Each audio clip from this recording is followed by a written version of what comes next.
From street cricket in Trinidad to becoming the most feared spinner in the world, then banned, broken and reborn as a batting powerhouse, the Sunil Narine story isn't just about cricket.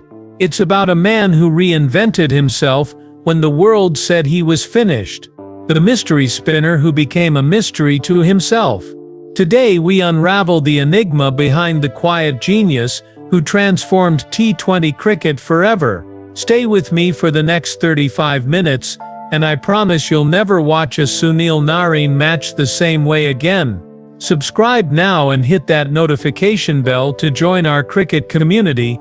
Let's dive into one of the most fascinating journeys in modern sports. Born on May 26, 1988, in Arima, Trinidad and Tobago, Sunil Narine's story begins like many Caribbean cricketers, playing barefoot on the beaches and streets. The son of Shahid Narine, a small factory worker who loved cricket, young Sunil didn't dream of international fame.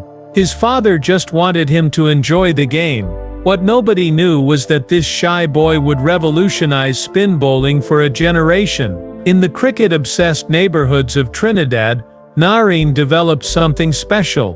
While other kids tried to bowl fast like their heroes, Brian Lara or Curtly Ambrose, Narine was fascinated by spin. Hours of practice in his backyard, twisting his wrist in different positions, created variations nobody had seen before. His fingers danced across the seam in ways that defied conventional coaching. His first coach, Kelvin Williams, noticed something extraordinary. This boy doesn't just spin the ball, he makes it speak different languages. By 15, local batsmen already feared facing him. Nobody could read which way the ball would turn. The carrom ball, the knuckle ball, the off break, all delivered with the same action. This wasn't just talent, it was cricket innovation happening in real time. Trinidad's domestic circuit soon buzzed with rumors about a skinny teenager who could make the ball dance. But Narine wasn't just developing his craft, he was studying the mental game. He watched how batsmen prepared, how they moved their feet, how their eyes tracked the ball. This wasn't just about bowling, it was psychological warfare. Narine's first real break came with Trinidad and Tobago in 2009. But the world really took notice during the 2011 Champions League. Against star-studded teams, Narine wasn't just competing, he was dominating. His figures were ridiculous, 10 wickets at an economy rate of just 4.37. International batsmen who had faced the best in the world looked clueless against this unknown spinner. One particular spell against Mumbai Indians changed everything. Facing batting legends, Narine delivered 4 overs of pure magic, taking 3 wickets for just 8 runs. Cricket commentators scrambled to explain what they were seeing. "It's like he's bowling with a remote control," said one. Phone calls from IPL franchises started that same night. What made this performance even more remarkable was that Narine wasn't using conventional spin techniques. While traditional spinners relied on flight and drift, Narine's fingers worked like a magician's, creating illusions that left batsmen bewildered. His unique grip, with the index and middle fingers splayed across the seam, generated variations that cricket's coaching manuals had never documented. This wasn't just sport, it was innovation in real time. The West Indies selectors, who had previously overlooked him, couldn't ignore him anymore. His international debut came in December 2011 against India, the land of spin masters. The pressure was immense. Could his mystery bowling work against players who grew up playing spin? The answer came quickly: 2 wickets for 34 runs, including the prized scalp of Virender Sehwag, who admitted later he couldn't read a single delivery. By early 2012, Narine wasn't just in the West Indies team, he was their secret weapon. The ICC T20 World Cup that year showcased his talents to the global audience. His economy rate of 5.63 was outstanding in a format where anything under 7 was considered excellent. The mystery spinner had arrived on the world stage, and batsmen everywhere were watching videos of him, trying to decode his variations. Few succeeded. When the Kolkata Knight Riders paid $700,000 for Narine in the 2012 IPL auction, many questioned the decision. This was a huge sum for an unproven international player. What followed was cricket history. Narine didn't just perform, he transformed the franchise's fortunes. The 2012 IPL was the Sunil Narine show. 24 wickets at an economy rate of 5.47 in the game's most batting-friendly format was unheard of. KKR won their first IPL title, and Narine was named player of the tournament. Shah Rukh Khan, the team's celebrity owner, called him the backbone of our team. What made Narine special wasn't just the wickets, it was when he took them. Whenever KKR needed a breakthrough, Captain Gautam Gambhir would turn to Narine. The pressure moments became his specialty. The death overs, typically a bowler's nightmare, became his playground. Batsmen who would normally attack were now playing defensively against him, the ultimate compliment. The IPL success catapulted Narine into cricket's elite earnings bracket. Commercial endorsements followed. The shy boy from Trinidad was now a global cricket superstar. Teams across the world, from the Big Bash League in Australia to the Caribbean Premier League, wanted the mystery spinner. For 3 years he was arguably the most valuable T20 player on the planet. But fame came with challenges. Every batsman was now studying him. Video analysts were breaking down his action frame by frame. The mystery was slowly being decoded. And then came the crisis that would have ended most careers. November 2014 brought the biggest challenge of Narine's career. During the Champions League T20, he was reported for a suspect bowling action. The ICC's rules had changed, with the flex in a bowler's elbow now strictly limited to 15 degrees. Narine's unique wrist positions and finger movements suddenly came under intense scrutiny. The timing couldn't have been worse.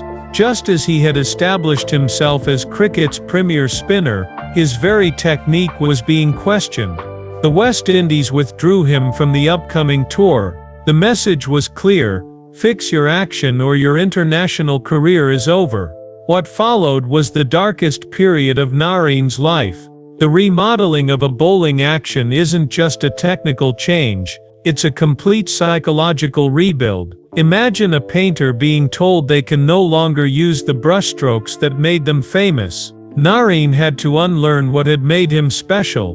Working with biomechanics experts and coaches, he spent months in isolation, bowling in front of mirrors, adjusting angles, changing finger positions. The process was grueling. There were days I wanted to quit cricket altogether, he later admitted in a rare interview. It felt like learning to walk again. When he returned to cricket in 2015, the Narine 2.0 was different. The extreme turn was reduced. The zip off the pitch, less pronounced. Most significantly, batsmen were starting to read him better. His economy rate rose. The wickets became less frequent. Critics wrote him off.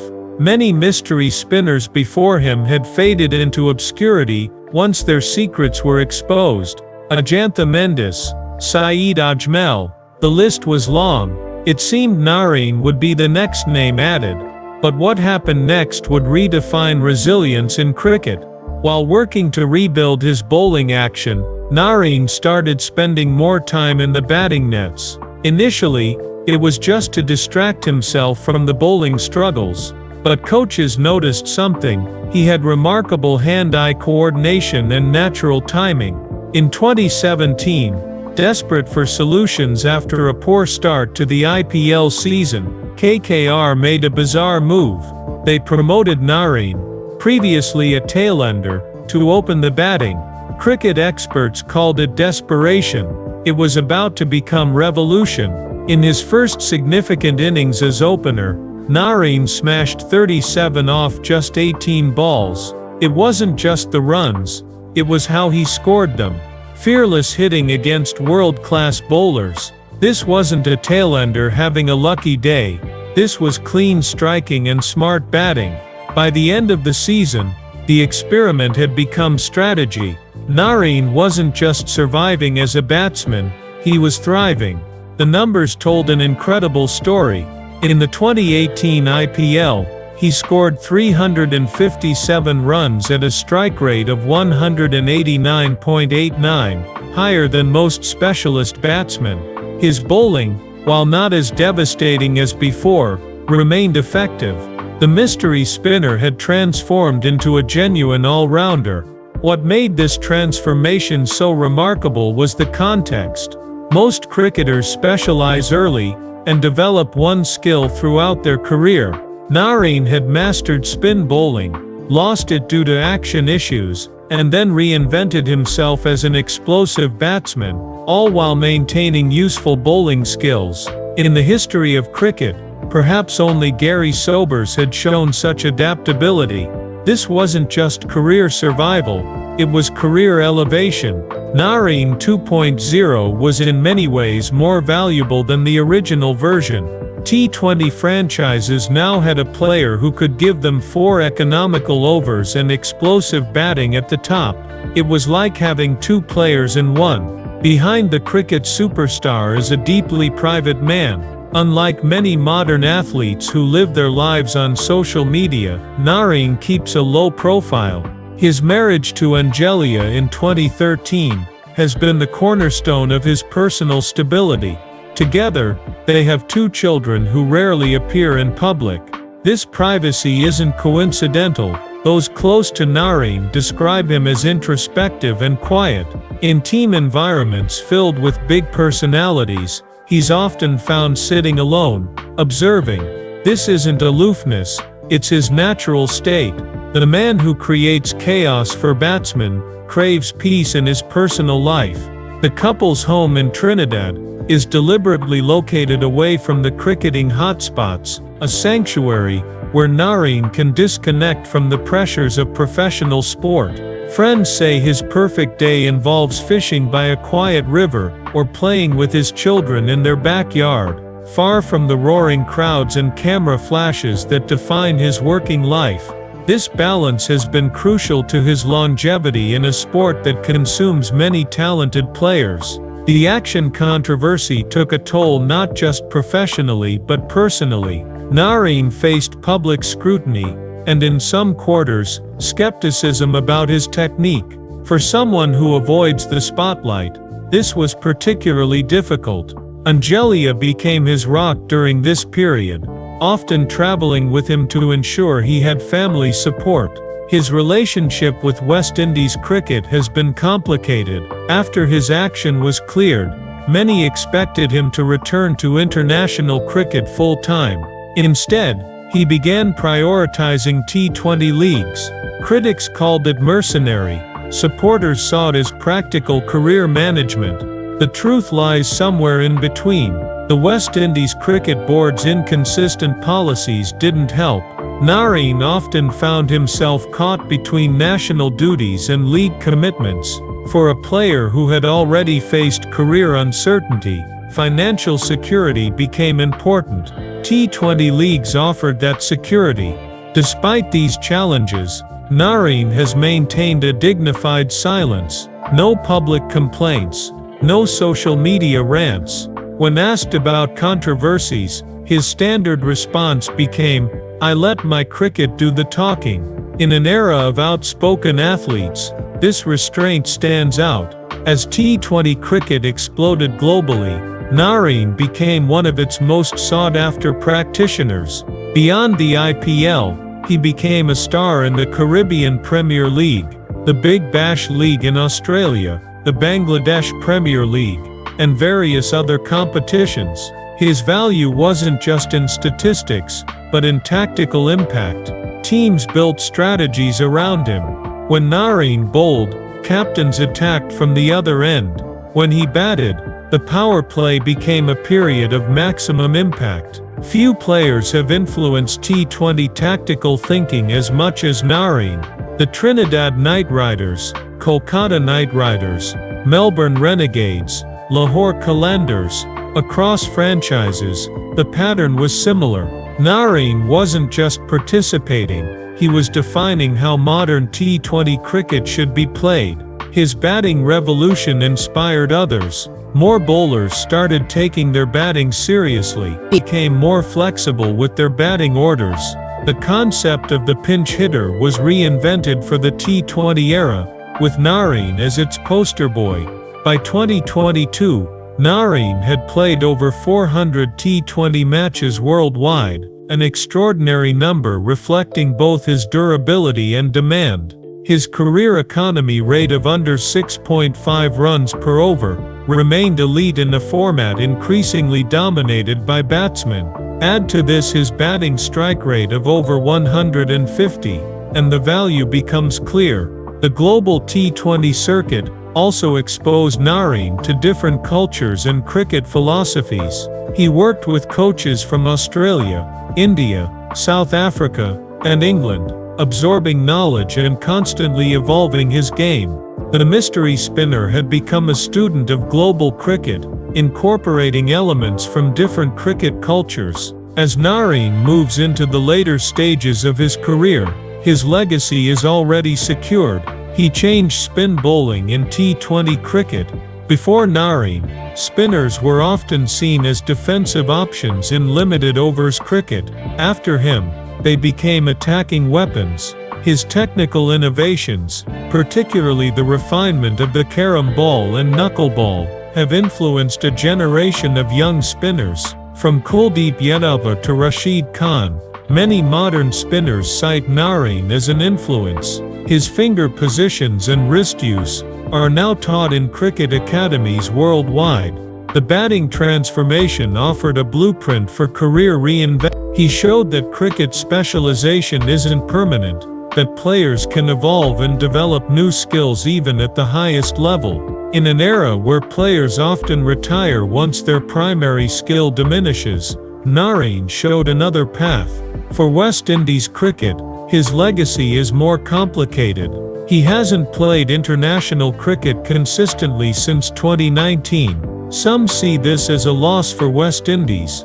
Others understand his focus on league cricket, given the financial realities. What's undeniable is that Narine represented West Indies cricket values, creativity, innovation and flair, even when not wearing the maroon cap.